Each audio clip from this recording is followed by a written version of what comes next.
बिस्मिल्लाहिर्रहमानिर्रहीम। अस्सलाम वालेकुम dear students. Hamid pharmacy coaching academy के प्लेटफार्म से हामिद आपसे मुखातिब हूँ।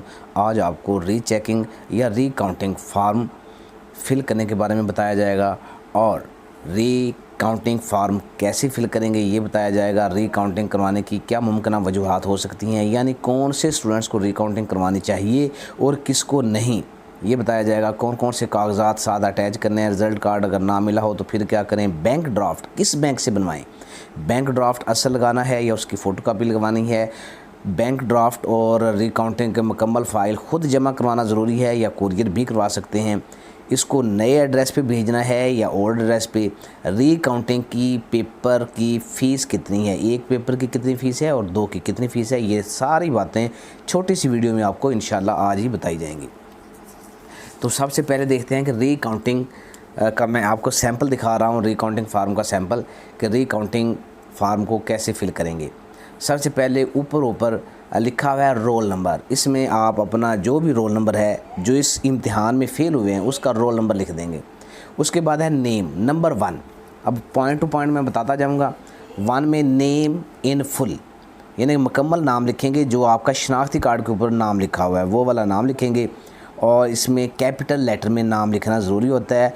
और मोहम्मद अहमद लिखा हुआ है, मोहम्मद अहमद के दरमियान में एक स्पेस भी दी हुई है, एक खाना खाली छोड़ा हुआ है, ये इसका भी ख्याल रखेंगे। इसके बाद नंबर 2 में है फादर नेम, बिल्कुल वैसे ही ये भी कैपिटल में लिखेंगे, यहाँ पे ग़ुलाम मोहम्मद लिखा हुआ है, एक स्पेस दे देंगे दरमियान में। नंबर 3 में एग्ज़ामिनेशन, भी आपने कौन से इम्तिहान दिया था जिसमें फ़ेल हुए, तो 42nd एग्ज़ाम दिया, कौन सा एनुअल था या सप्ली एनुअल 2025, यानी कि आने वाले सालों में भी 43rd एग्ज़ाम के लिए 44th एग्ज़ाम के लिए कैसे फिल करेंगे ये तरीक़ाकार बता दिया कि एग्ज़ामिनेशन के आगे क्या लिखेंगे, जो इम्तिहान दिया हो जिसमें फ़ेल हो वो उसका नाम लिखेंगे और वो सप्लीमेंट्री था या एनुअल था वो टिक करेंगे। फिर साल 2024, 25, 26 जो भी साल हो, जिस साल में वो इम्तिहान हुआ उसका साल लिखेंगे। और फिर है डेट ऑफ रिज़ल्ट, भी उस इम्तिहान का रिज़ल्ट कब आया वो तारीख यहाँ पे पुट करेंगे। तो ये 9 मई को रिज़ल्ट आया था, 9 मई की डेट डालेंगे। तो ये डेट किसी भी इम्तिहान के हवाले से चेंज भी हो सकती है। कैंडिडेट नंबर 4, इसमें कैंडिडेट अपना CNIC नंबर लिखेंगे, दरमियान में डैश भी लाजमी डालेंगे। नंबर 5, सब्जेक्ट्स या papers for which rechecking is applied, अगर किसी का पेपर 1 फेल है तो 1 लिखेंगे, अगर किसी का पेपर 2 फेल है तो पेपर 2 लिखेंगे, अगर दोनों फेल हैं तो पेपर 1 और 2 लिखेंगे। लेकिन याद रखें प्रैक्टिकल की रिकाउंटिंग नहीं होती, वो नहीं लिख सकते। नंबर 6 पे है पोस्टल एड्रेस। पोस्टल एड्रेस आप यहाँ पे वो लिखेंगे जिस पे आप अपना रीकाउंटिंग का रिज़ल्ट मंगवाना चाहते हो, रीकाउंटिंग का रिज़ल्ट मंगवाना चाहते हैं वो वाला एड्रेस लिखेंगे।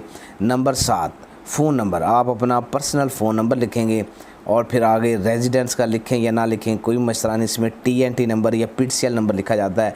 इसके बाद आगे है मोबाइल नंबर लिखेंगे।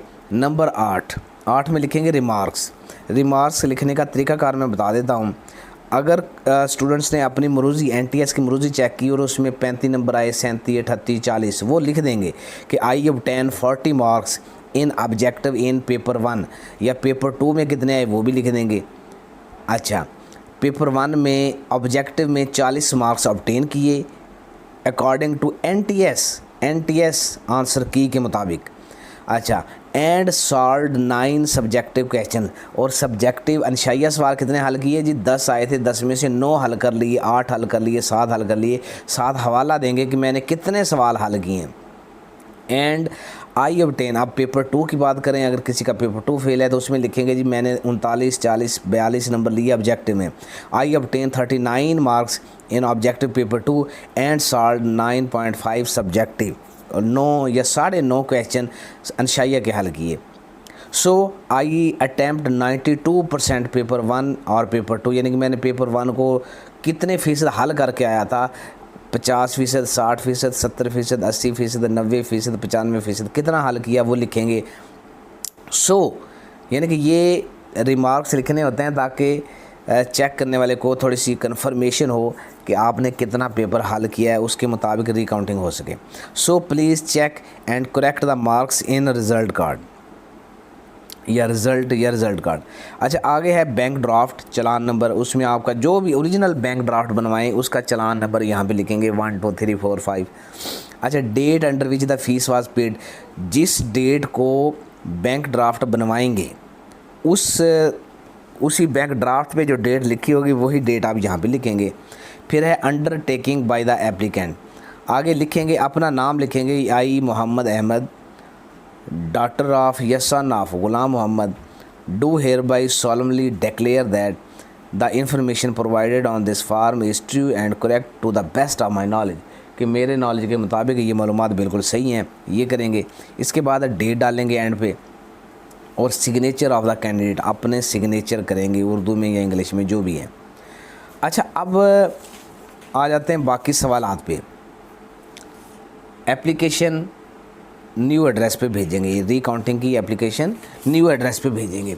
अब दूसरे सवालात का भी मैं जवाब देता चलूँ और ये भी बताता चलूँ कि हामिद फार्मेसी कोचिंग एकेडमी का प्लेटफार्म अल्हम्दुलिल्लाह सुम्मा अल्हम्दुलिल्लाह बेहतरीन प्लेटफार्म है।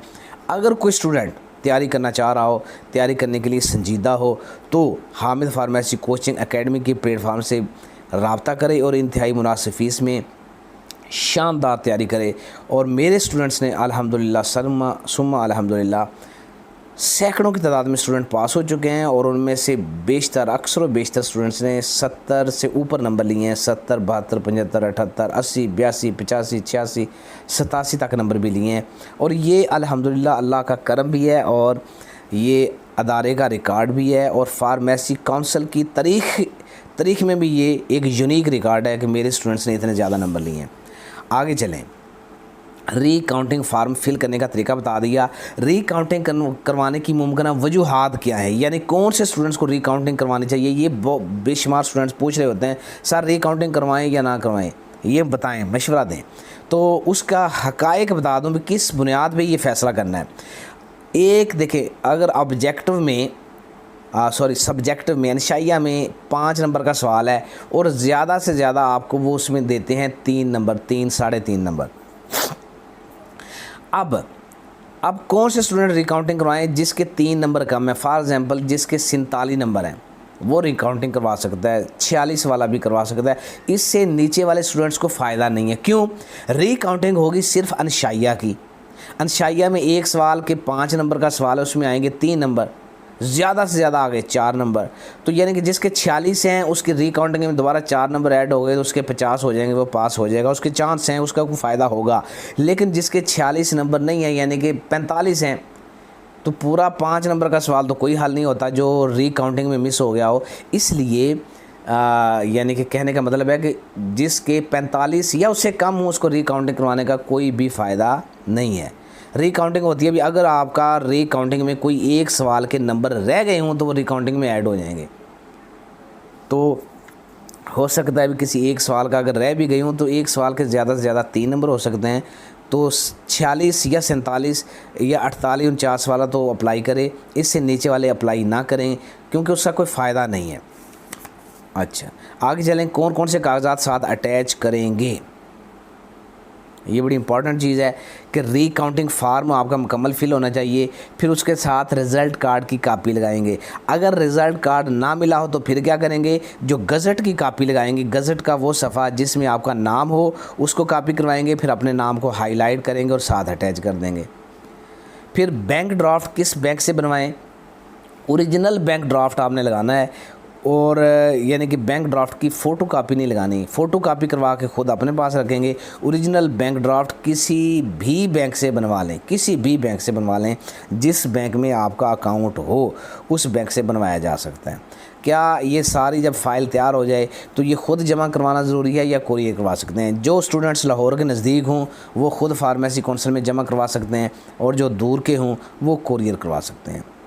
कौन से एड्रेस पे ये रिकाउंटिंग फार्म भिजवाना है, नोट कर लें, दोबारा नोट कर लें कि ओल्ड एड्रेस जो है उस पे ये नहीं भिजवाना। अब फार्मेसी काउंसिल ने रिकाउंटिंग फार्म के नीचे ही न्यू एड्रेस दे दिया है, यानी कि Punjab pharmacy council 169A Ahmad block, new garden town, Lahore. इस न्यू एड्रेस पे ही आप लोग अपना रिकाउंटिंग का फार्म और फाइल केस भिजवाएंगे। रीकाउंटिंग के पेपर 1 की फ़ीस कितनी है और 2 की 1000 रुपये फ़ीस है एक पेपर की रीकाउंटिंग की। अगर कोई स्टूडेंट एक पेपर रिकाउंटिंग करवाना चाह रहा है 1000 रुपये का बैंक ड्राफ्ट बनवाएगा। अगर कोई स्टूडेंट 2 पेपर्स की रिकाउंटिंग करवाना चाह रहा है तो वो 2000 का बैंक ड्राफ्ट बनवाएगा और ओरिजिनल बैंक ड्राफ्ट साथ लगा के फार्मेसी काउंसिल को भिजवा देंगे। यानी कि जो भी तारीख दी गई है, जो भी रिकाउंटिंग की आखिरी तारीख दी गई है, उस तारीख से पहले इस फार्म को भिजवा देंगे। इस केस को फार्मेसी काउंसिल में दफ्तरी टाइम से पहले भिजवा देंगे तो आपका केस प्रोसीड हो जाएगा।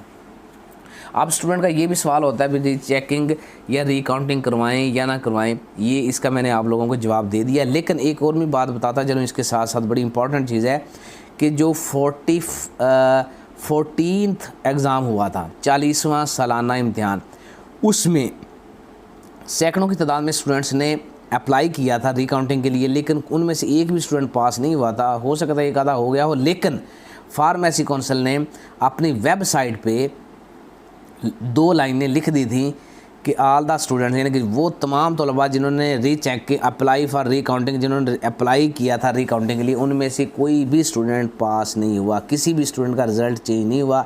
इसलिए तमाम तलबा अपना दाखिला, सप्ली का दाखिला भिजवाएँ।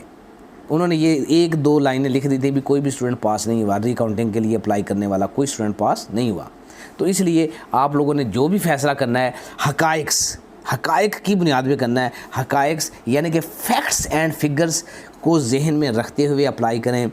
ऐसे अपना पैसा ज़ाया ना करें। 1000 रुपये 2000 रुपये आप लोगों के लिए उसकी बड़ी वर्थ है। इसलिए जो भी फ़ैसला करें बेहतर फ़ैसला करें, अपने मुस्तकबिल को मद्देनज़र रखते हुए मुस्तकबिल की बेहतरी के लिए बेहतरीन फ़ैसला करें। आज अच्छा फ़ैसला करेंगे, कल उसका अच्छा नतीजा हासिल करेंगे। अल्लाह ताला आप तमाम दोस्तों को कामयाब फरमाए। आमीन। जज़ाकल्लाह।